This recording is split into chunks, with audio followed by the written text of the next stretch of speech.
Good morning, everyone. It's Lee Henson, President and Founder of Agile, and it's time for today's episode of the Daily Stand-Up. So without any further ado, let's get started. It's Monday. It's time to kick off a new week. Things are rocking and rolling. Things are going good. And how timely can one person be? So I just saw a post that was recently published by Mike Cohn talking about the level of detail to be captured in a user story. What's so ironic is that I have two different coaching engagements where my coaches have been working. And this question or topic has come up in both of those engagements in the last 7 days. Just really, really incredible. And I love where he took this. So I'm going to do a review of Mike's blog post. And obviously, it's going to be a good review. But I want to share some of the examples and some of the insight that he shared and kind of give you my take or my twist on what he has to say here. So here we go.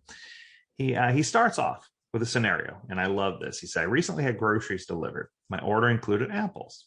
I requested Honeycrisp apples, and that's exactly what I got. I didn't specify the apple should have a diameter of exactly 3 inches. I didn't specify that the apple should be firm and not moldy. When placing the order, I had to provide a bit of detail as to the variety of apples and how many apples I'd like. Makes total sense. I had to provide just enough detail to ensure that I got what I wanted. If you think about this the same way you think of how a product owner behaves, this makes perfect sense. Because the product owner should be asking the team when they're building a new feature to provide a certain amount of detail, but you don't want to provide too little detail because you won't get what you want, but you don't want to go over the top providing too much detail. So it's about finding that balance, right?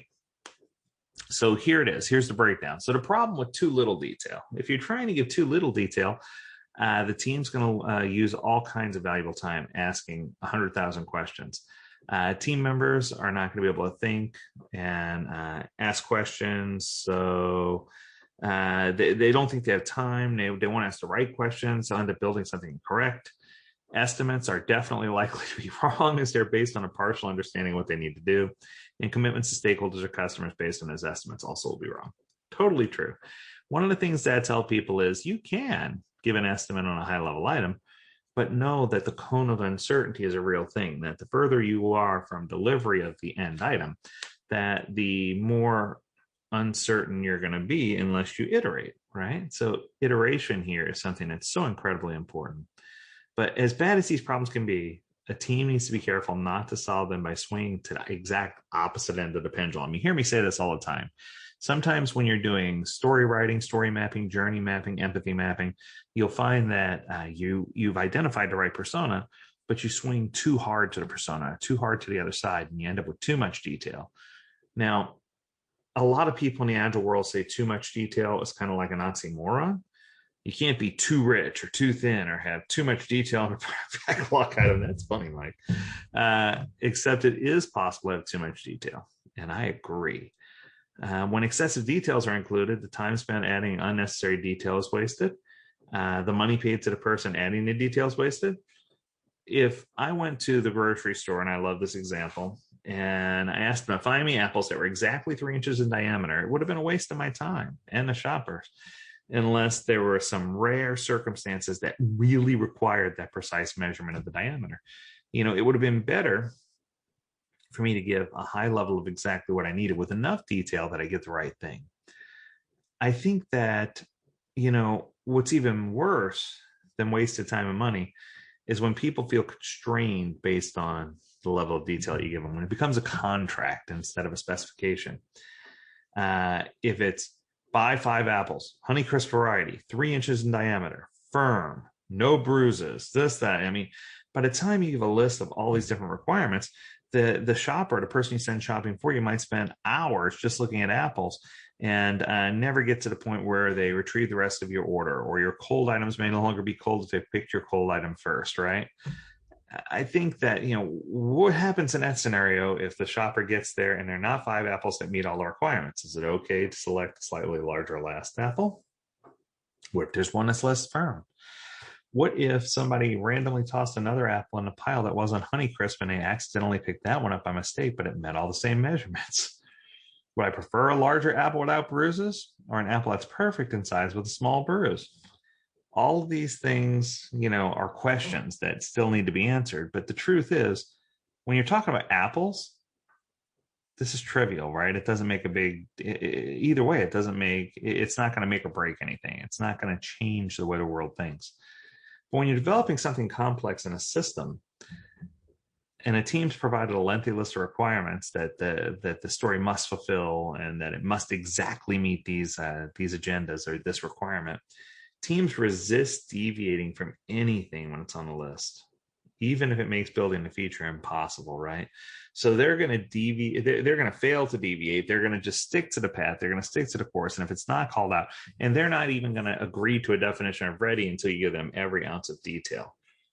This is the problem. I think that, getting things right sized and getting things to the right level of detail, it talks to the definition of ready and the definition of done. How do we know when work's ready to be consumed? How do we know when work's ready to be called completed? And I think that in order to get it right, we have to come in with the understanding that it's unlikely a team is going to capture the exact right amount of detail in the product backlog right off the bat. They're going to need to massage it. They're going to need to iterate. They're going to need to get feedback. It's easier for team members to find the right amount when you start with too little. If you start with too much and then try to hone it back, you're not going to be able to pull in the reins, right? The better way to do this is start out with less detail and then build around the detail and iterate what you're trying to build. So if you know that you're not being wasteful and you know that you're not going to have to get rid of things and you're building things in a correct manner, it's going to help you to get to where you need to be. At the same time, I don't necessarily feel like you should be making a shopping list 6 months in advance. I know in 6 months from now, I'm probably going to have to buy eggs and maybe some milk, but I don't know that making the list 6 months in advance is necessary, right? I think that it's important for us to realize that things need to be timely as well. So I guess the counsel that Mike's trying to give here is to start with insufficient detail or just enough detail to get started. Because I think if you have the right amount of detail, then you can iterate on the requirements as you go. The second thing is to understand what the right amount of detail looks like. When a backlog items are included with the right amount of detail, team members feel as though they're able to finish the items in iteration comfortably and that they have enough detail to not have to do too much rework of the things they need to do. There still might be iterations, but they don't feel like it's a waste.